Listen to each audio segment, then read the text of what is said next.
Jamais nous n'avons été plus libres que sous l'occupation allemande. We were never as free as under the German occupation. We had lost all our rights, and first of all, the right to speak. We were insulted every day and had to keep silent. But that is precisely why we were free. As the German poison seeped into our minds, as we were constantly watched, every gesture we made was a commitment. The French philosopher Jean-Paul Sartre spent a lifetime defying conventional logic. The man who never felt so free as under German occupation would go on to challenge almost every assumption about the way we live in his search for the meaning of freedom. What struck me in Sartre, I would say, the physical, nearly physiological sense of freedom. A sort of freedom embodied, made body. He was freedom. It was while in a German prisoner of war camp that Sartre, working in secret, first began to realize the potential of his ideas about personal freedom. He didn't know it at the time, but they would become the basis for the philosophy known as existentialism, which would transform the mental landscape of post-war Europe. Ideas so potent, they would turn Sartre himself into a cult figure, an entirely new kind of thinker who seemed to speak to the ordinary people. He spoke about freedom, he spoke about action, he spoke about despair, and he tried to tell everyone that, you know, you are in charge of your own life. Only you is in charge of that. You are allowed to build it the way you want, and it will be your own work of art. It is not his fault if people like us, who were not philosophers, who were not thinkers, took him as prophet. But there was another bleaker, less optimistic side to Sartre and his ideas. The moment when you realize that your existence is not founded upon any past objective facts, that your existence consists of what you're going to make of it, there is something slightly horrifying, maybe, about that recognition. I mean, it removes your excuses, it removes your alibis. This is a world in which we are not only condemned to be free, but in which freedom is the freedom to do anything at all. If freedom is as complete as he says, then one is faced with a valueless universe. And that, I think, is what his people, if one could put it like this, are always afraid of, because nothing is of value. And this is a very frightening thought. Such an uncompromising philosophy of freedom might seem impossible to live by, but that is exactly what Sartre tried to do throughout his long and controversial life. He refuses order, he refuses family, he refuses children, he refuses being faithful. Everything is the contrary, and he's happy. Well, he's a real, I don't know, you should kill men like that, you should burn them.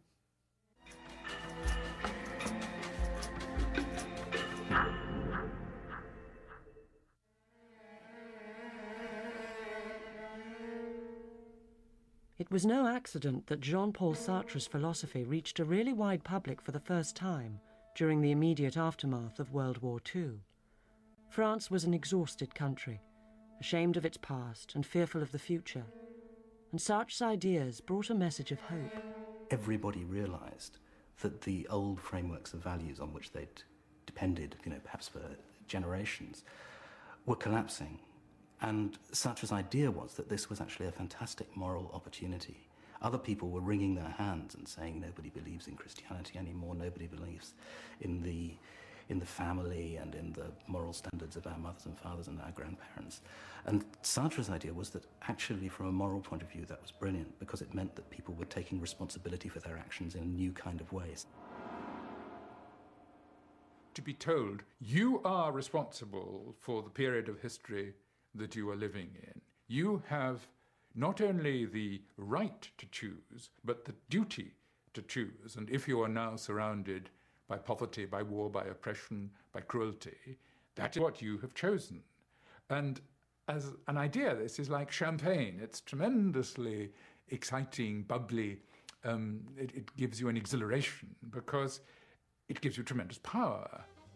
What matters is what we choose the future to be. We can choose anything we want. You and I together are going to make the future.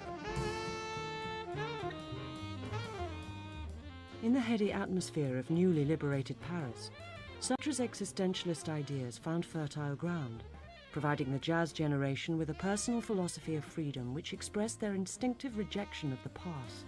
We were against everything that had a semblant d'ordre, that seemed a little for order. So we hated that.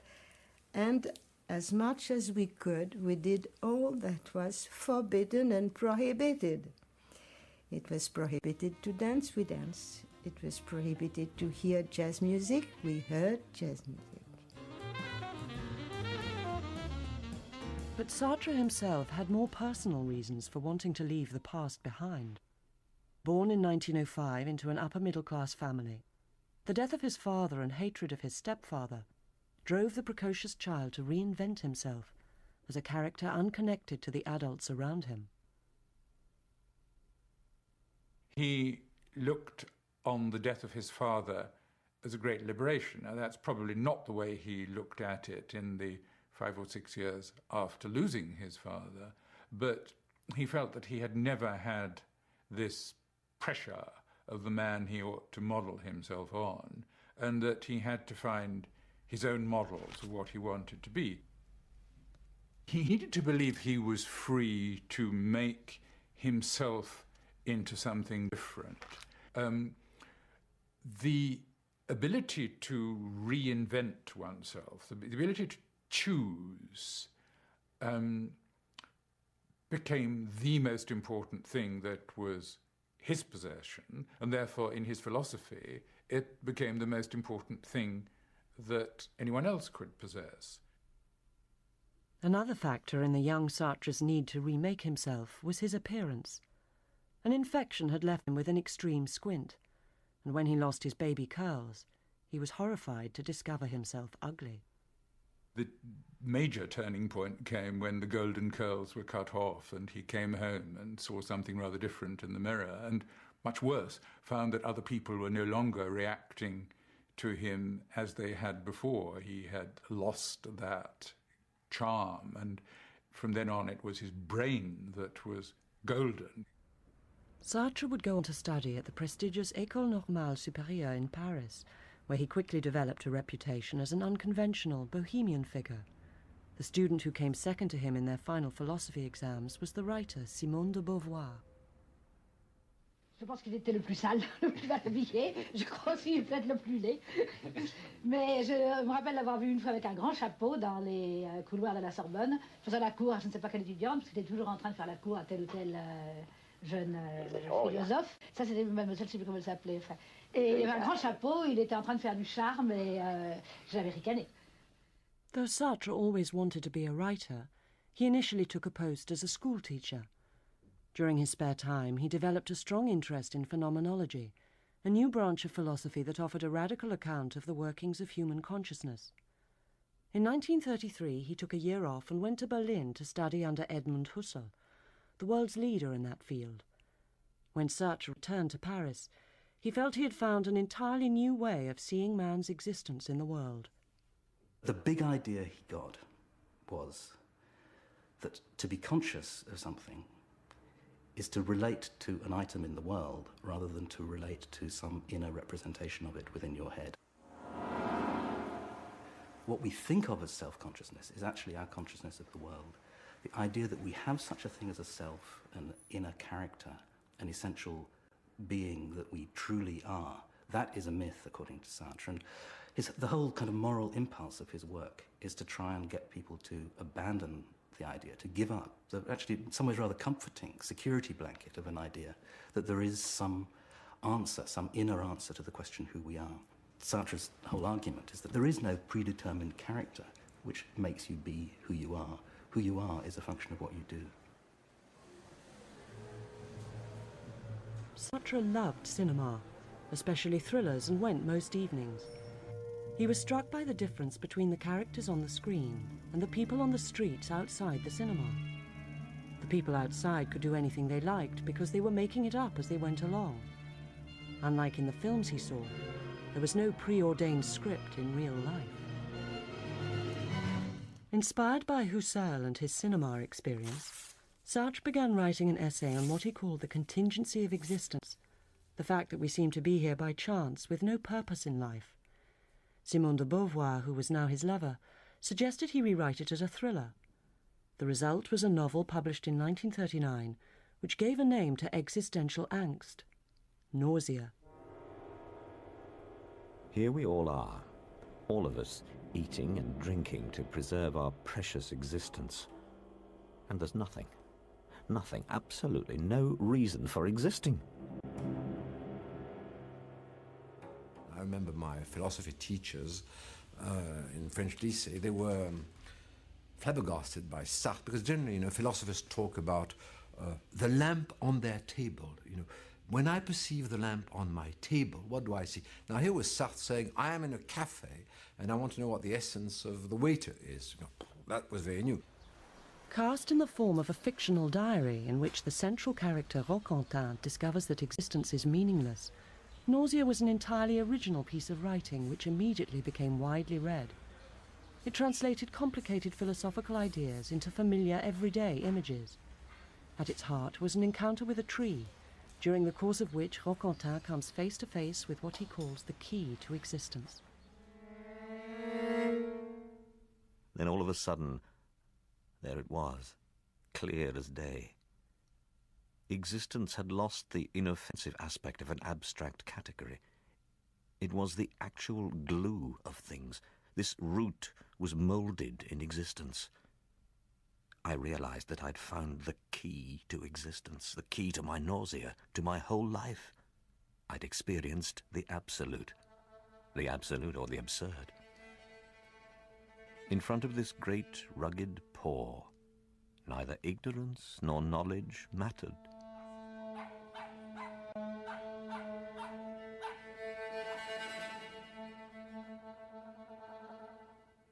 Le fait que la vie n'ait pas de sens, justement, nous donne la possibilité de lui donner un sens. C'est justement parce qu'elle n'en a pas, écrit d'avance, tout écrit d'avance, que, autrement dit, qu'on est justifié par rien à l'avance. Il dit toujours, nous sommes contingents, nous sommes nés par hasard, notre existence n'obéit à aucune raison. C'est à nous de lui trouver des raisons, en quelque sorte, de lui donner un sens.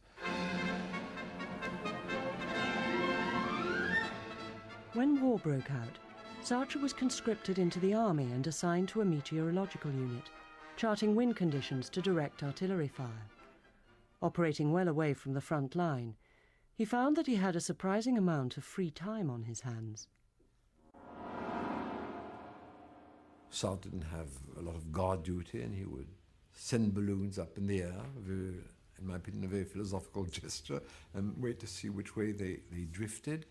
And he had what he did not possess in unlimited quantities when he was a teacher, that is time. And there he could reflect on himself and also reflect on the world. In this somewhat unreal situation, Sartre thought and wrote intensively. He worked on a fictional trilogy, The Roads to Freedom, and began the major philosophical work of his life, Being and Nothingness. It was heavily influenced by the German philosopher Martin Heidegger, who by a strange coincidence had worked as a meteorologist in the First World War. Peter and Keller went off to get hydrogen. It was their turn. I reread Heidegger's lecture, What is Metaphysics? I spent the day staking out a position vis-à-vis his. The philosophy I'm writing is personal.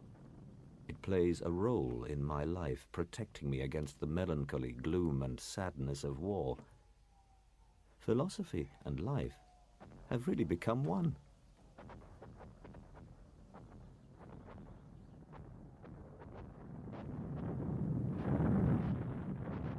When France fell, Sartre was captured and imprisoned. His year as a prisoner of war made him question for the first time the extreme individualism of his thinking. Là, il fait l'expérience, enfin, qui est tout à fait étonnante visiblement pour lui, d'une rencontre avec des gens qui sont jetés là par la guerre, abandonnés dans un coin, enfin dans un stalag, dans un camp de prisonniers, mais qui viennent de tout horizon. Là, il fait une expérience humaine qui est décisive, qui lui fait prendre conscience de la nécessité de raccorder, de faire un lien entre la liberté individuelle et le groupe, le social. When Sartre escaped from the prison camp and returned to occupied Paris, he was determined to take part in some kind of resistance. He would have liked to become a man of action. Instead, he threw himself into the most powerful subversive activity he could engage in, his writing. Il est rentré, c'était en mars 41. Et le changement, je ne le reconnaissais pas. Il était d'une moralité. C'était sérieux. Ça a changé après, heureusement. Mais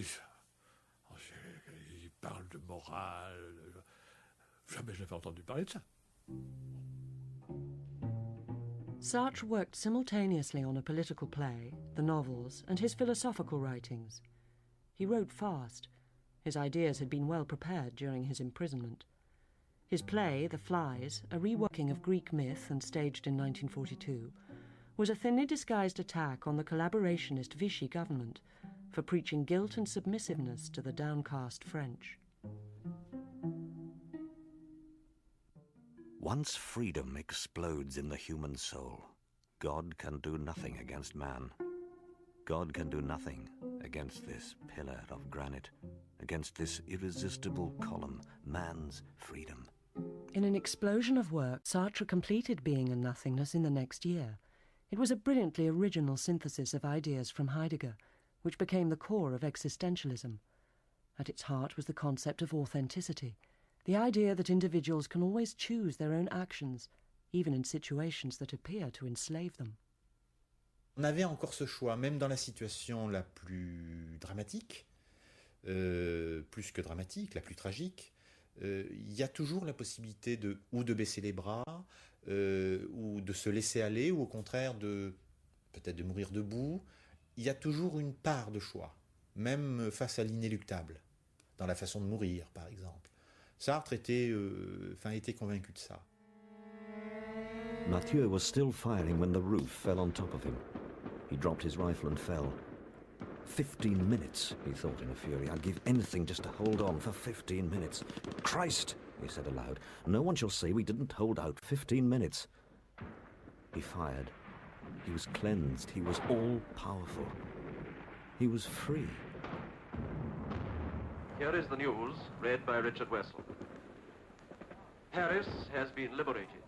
A communique just received from General Koenig announces that it has been liberated by French forces of the interior. We didn't want to see the French, you see, because the French, they came by the south. We wanted to see the English and the Americans, and they came along the Seine, so we went Place de la Concorde. And it was wonderful, really wonderful, to see them, to see the tanks, and we hated tanks, and we hated guns, but to see them coming along the Seine and saying hello, only hello, you see, hearing that language that wasn't French anymore, it was beautiful. Everything was going to change. We were young, we were hopeful, we were hungry and ambitious. Geography wasn't the same, history wasn't the same, French wasn't the same, philosophy wasn't the same. The school had to be completely changed. It could be changed because we had learned our lesson. So Sartre became our chief. He didn't want to. He just wrote because he thought it was true. With the liberation came freedom of the press, and Sartre set about using it to build a new society. Sartre ne dit pas « il faut s'engager ». Soyez engagés. Il dit « vous êtes engagés, même quand vous ne le savez pas ». Vous avez des positions sociales, vous ne la connaissez pas. Vous ne vous en rendez pas compte. Donc, Sa morale à lui, c'était « prenez conscience de votre situation ». He started a magazine called Les Temps Modernes, which he hoped would help to drive social change. It was formidably important, not only because of the number of people who contributed to it, and because Sartre was the director, though the woman who really got things together and read the articles was Simone de Beauvoir. But here was a review that was going to take everything into account: politics, the life of ordinary people, literature, music, but the accent was on commitment. Sartre really was born out of 3 weeks. His fame was, really was made during 3 weeks of the month of September 1945, where he really appeared like the writer on the scene. He gave a conference called Existentialism is a Humanism. He published his novel, The Chemin de la Liberté, Roads to Freedom. He gave out the first issue of his monthly magazine, Les Temps Modernes. And then his play, Huis Clos, No Exit, had been, performed for many months then. Sartre's newfound status as France's most prominent writer was held by his very accessible lifestyle in and around the cafes and bars of Saint-Germain-des-Prés.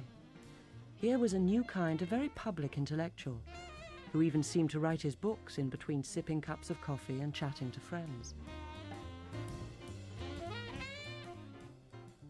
Au Flore, il y avait, elle existe toujours, une salle au premier étage.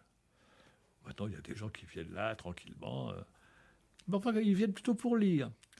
Si vous veniez un matin à 10h, vous apercevez Sartre, Le Castor, Bost, Scipion, qui chacun était à une table et écrivait, grattait. De temps en temps parlaient entre eux, bien sûr. Mais c'était une salle d'études, comme une classe.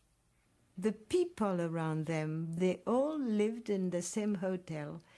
It was like living in family, near one to the other, and not having, not being in possession of things. He owned nothing. No flat, no car.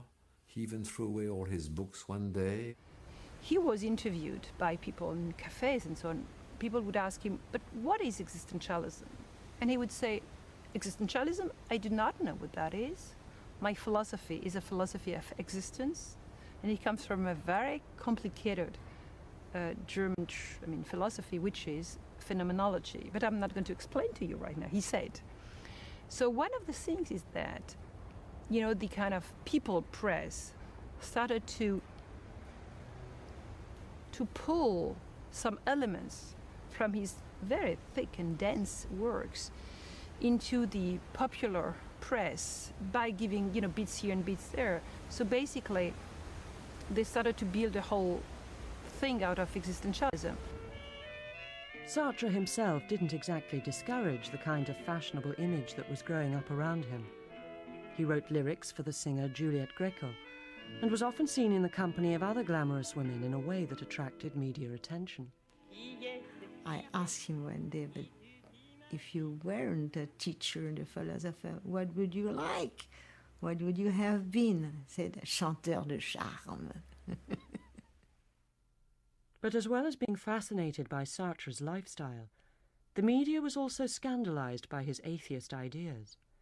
The mainstream press attacked him continuously, accusing him of moral corruption and of spreading hopelessness among the young. Sartre tries to rebuild the idea of freedom taken out of the Christian culture and to get rid of the power of God on human life.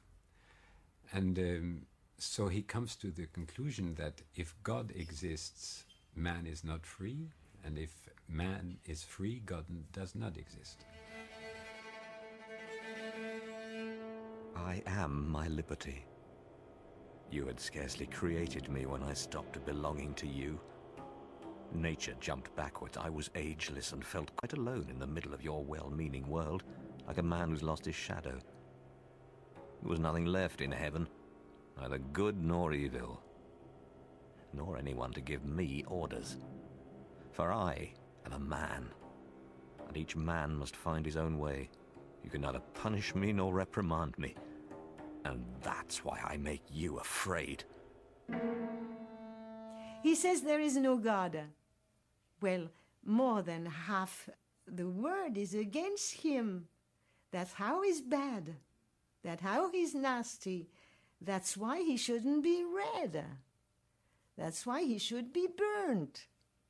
Then he says liberty is for everybody. Everybody's got right to liberty, got right to go everywhere, say everything, think everything, do everything. And they condemn him as they condemn Socrates. He didn't like being famous. It stopped him in what he wanted to do. When he was in his bureau with his paper, then it was all right. He gave rendezvous sometimes to people, but when he was stopped in the street for autographs or somebody who said hello, he hated that.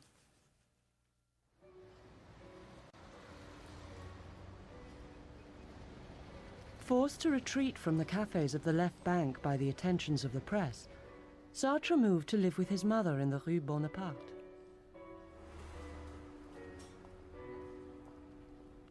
They lived quietly, often playing piano duets together, and Sartre was free to write, away from the prying eyes of the world.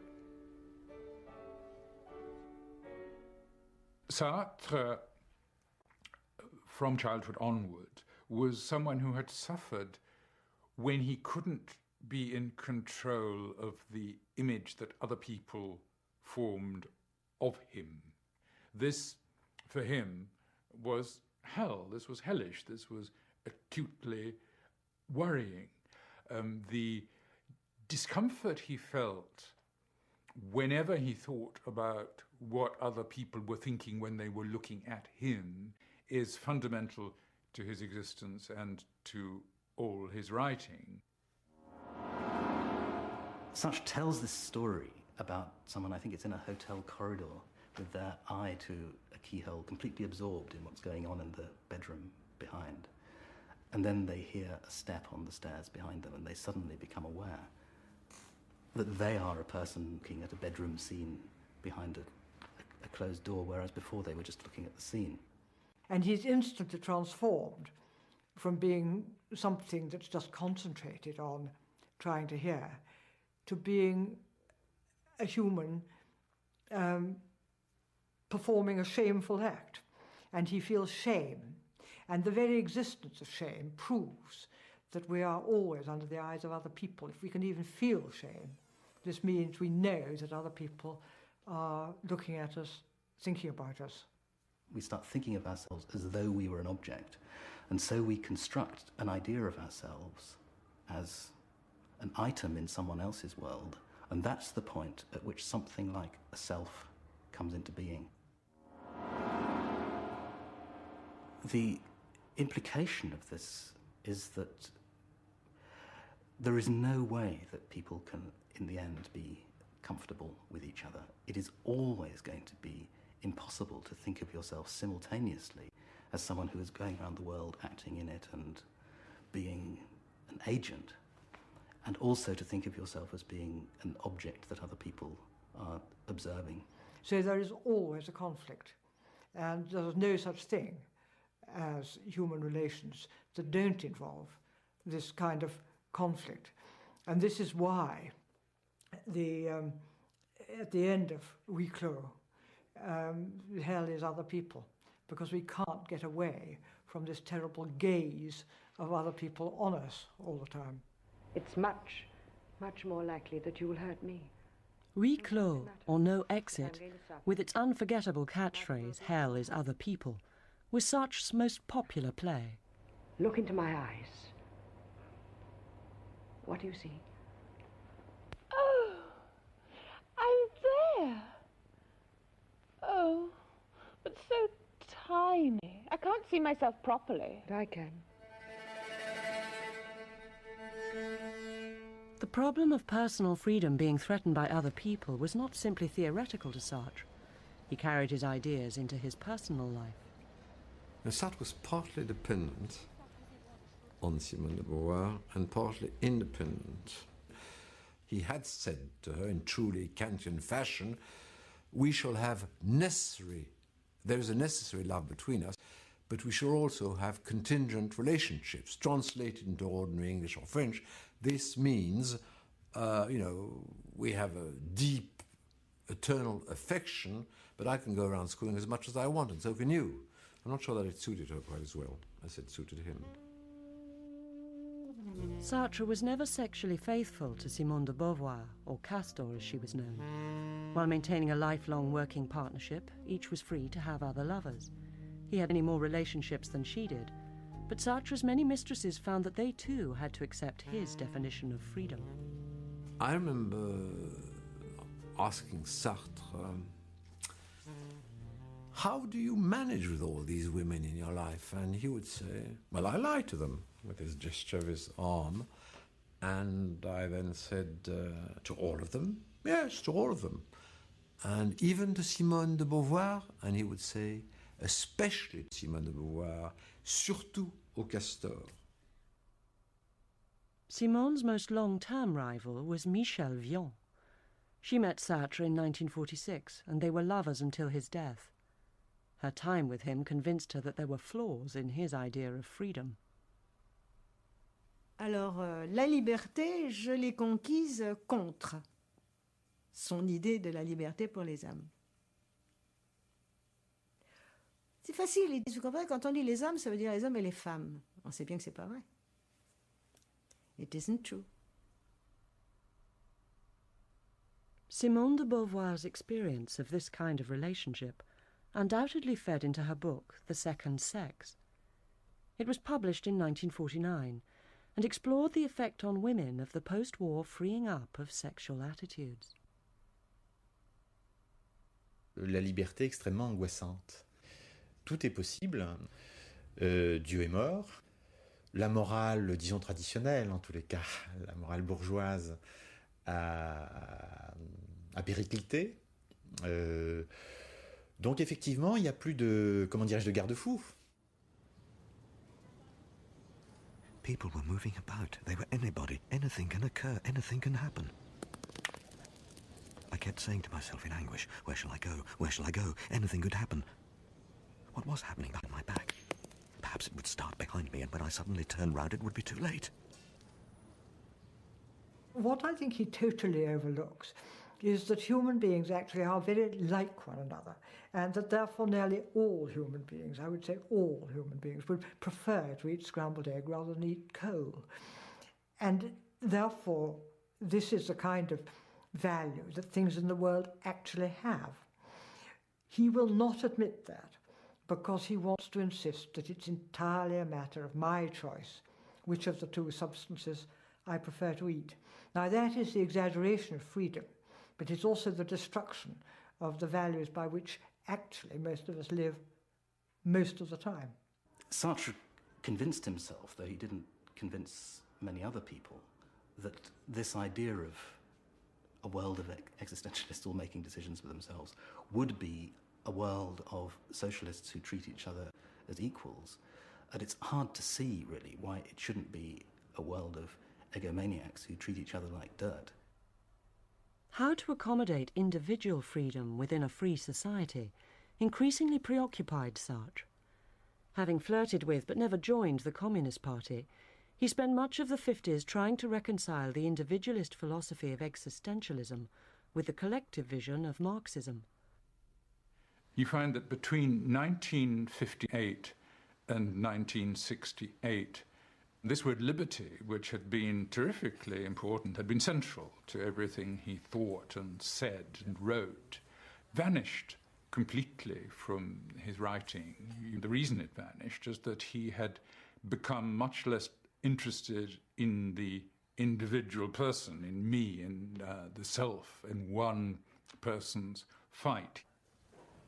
The only freedom he believed in during those 10 years was the collective freedom which hadn't yet been achieved. The individual, he thought, would be free again once the whole of humanity was free. La liaison du peuple et des intellectuels qui existait au XIXe siècle, pas toujours, mais qui a donné de très bons résultats, devrait être retrouvée aujourd'hui. Il y a 50 ans que le peuple et les intellectuels sont séparés. Il faut maintenant qu'ils ne fassent plus qu'un. Non pas pour que les intellectuels donnent des conseils au peuple, mais au contraire, pour que ces masses prennent une forme neuve, et c'est pourquoi je vous dis, nous nous retrouverons certainement. In 1964, Sartre was awarded the Nobel Prize for Literature. Horrified by the idea of being incorporated into the establishment, he immediately refused it. Puisque j'étais désengagé, alors la société bourgeoise voulait bien ne pas tenir compte de mes erreurs passées. Elle voyait là un aveu et elle me donnait le prix Goncourt, le prix Nobel. Elle vous pardonnait? Elle me pardonnait et elle considérait que j'avais droit au prix Nobel, ce qui me paraissait monstrueux. When students in Paris mounted a series of protests that escalated into the serious public disorder of May '68, Sartre was on hand to play a role in the rebellion that for a few days rocked the French state. And all the little boys and little girls, they came and said, you are our big man, as you always have, so you help us. He said, volontiers, I shall do that. How can I help? You come with us, you write for us, we are sending La Cause du Peuple, and you could sign it, you could sell it in the street. He had several trials for that because it was forbidden. The violence with which the police responded to the street protests shocked France and convinced Sartre of the truth of his idea that conflict in human affairs was inevitable. But the May events also inspired him to renew his pursuit of freedom. He was now more convinced than ever that the main threat to individual freedom came from the state, and he joined those calling for its overthrow. He was always very revolutionary, ahead of all the revolutionaries. You got to read it's total liberty, it's total revolution all the time, revolution for everything. Et à partir de 68, lorsqu'il découvre, lorsqu'il proclame que le Parti communiste français est un grand parti conservateur, c'est une espèce de libération par rapport à cette espèce de terrorisme marxiste qui pesait sur lui et dont au fond il n'avait rien à foutre. Donc il évacue le marxisme en 68 et il rejoint sa vérité qui est celle d'une sorte d'anarchisme, je dirais. Sartre, the man who had felt free in a German prisoner of war camp, now felt profoundly unfree in Charles de Gaulle's France of the 1960s. He started to lend his name to various militant far-left causes, and even became the editor of the extremist newspaper La Cause du Peuple. He was arrested on several occasions, but always released without charge. As de Gaulle himself put it, one does not imprison Voltaire.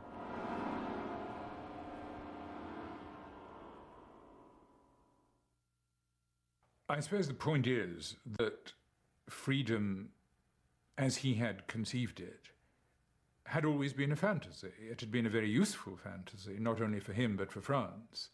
The public reaction to his ideas was an immediate demonstration that the individual idea could ignite a fervour and a useful fervour in a mass of people.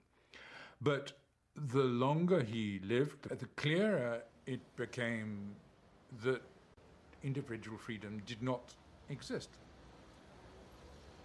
Chez Sartre, toujours cette idée de l'échec, quand même. Parce que justement, la réussite signifierait la fin de la liberté, presque, paradoxalement. Ça signifierait la fin de la liberté, puisque, par exemple, la révolution qui s'installe ne veut plus reconnaître les nouveaux problèmes. Elle est établie, elle est institutionnalisée, et elle désigne comme traîtres à la Révolution tous ceux qui osent encore lever le doigt pour dire ça va pas ou pour protester. Donc d'où ce style chez Sartre d'une certaine façon, d'une sorte de révolte perpétuelle. As Sartre's ideas became more extreme, even his supporters found it difficult to follow him. In the 70s, Sartre made himself the advocate of social violence,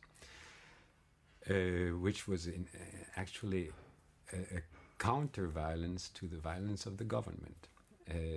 And he went so far as to support the terrorist attack on the Olympic Games in Munich, with this argument that terrorism is the atomic bomb of the poor. The only weapon available to the Palestinians is terrorism. It's a terrible weapon, but the poor and the underdogs don't have any other weapon. Violence exists. It exists in regimes run by police who are themselves violent. People who are victims of such regimes can do no other than respond with violence. I see it as a valuable political gesture. Il était quelqu'un qui faisait l'histoire. Et je crois que son ambition a été réellement celle-là. Donc Sartre, c'est une grande ambition politique. Une ambition politique ratée, peut-être, une ambition politique qui a connu des heures et des malheurs, mais enfin, une ambition politique. Je veux dire par là qu'on ne peut pas dire... I mean by that you cannot say that there is on one side the philosophy and on the other side the politics. You cannot separate them. You cannot... and if you consider, for instance, that Sartre made only bullshit with politics, you cannot save the philosophy. You cannot, there is not two Sartre. It is the same one. A lot of times you will hear that Sartre is incoherent, Sartre has betrayed himself, Sartre has been with the communists, without the communists, against the communists. I mean, that he misunderstood this, misunderstood that, he made mistakes on this and that. I mean, I don't think that is very important. It's an attitude. It's do not take anything for granted, criticize it, attack, find your own way. He would say something wonderful. He would say, I think against myself. You have to think against everything which has been given to you by education. You have to criticize every single thing which is being given to you. Sartre spent his life testing the limits of traditional thinking. But at the heart of this philosophy is one deceptively simple question. If human beings are truly free to do anything they want, how are we to live our lives? Sartre never did find a convincing answer to this question, but he was never less than unflinchingly honest in the attempt. Il va faire une critique permanente des valeurs pour essayer de fonder philosophiquement la valeur de la liberté. Et ça, je dirais qu'il n'y est pas véritablement arrivé. C'est-à-dire qu'il est arrivé en nous montrant par le chemin qu'il a fait que la liberté, ce n'est pas un but, ce n'est pas non plus comment dire, un moteur, quelque chose qui vous anime, c'est une action. L'important, ça n'est pas tant la liberté, c'est le chemin qu'on trace soi-même pour y tendre.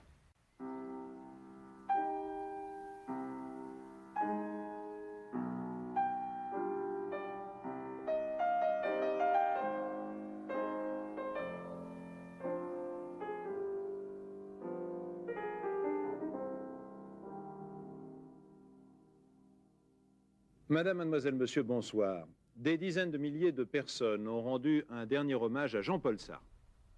When Sartre was buried on the 19th of April 1980, over 50,000 people followed the coffin and millions watched on television. No philosopher had ever had a bigger following. When he died, somebody said, now that he died, we've lost a compass, because we will not be able to say to ourselves when something important happens, what does Sartre think about it, you know, which used to be the way we would behave. So basically, he would be an ethical compass. Cette habitude de se mêler de ce qui ne le regardait pas, cette façon de mettre son nez dans les affaires du monde, cette façon de ne pas laisser les puissants en répit. Il y a quelque chose de très sympathique et de très noble dans cette attitude. Cette philosophie du non. He gave our generation a sense of freedom that directed our lives. We made choices that I think we can still identify with.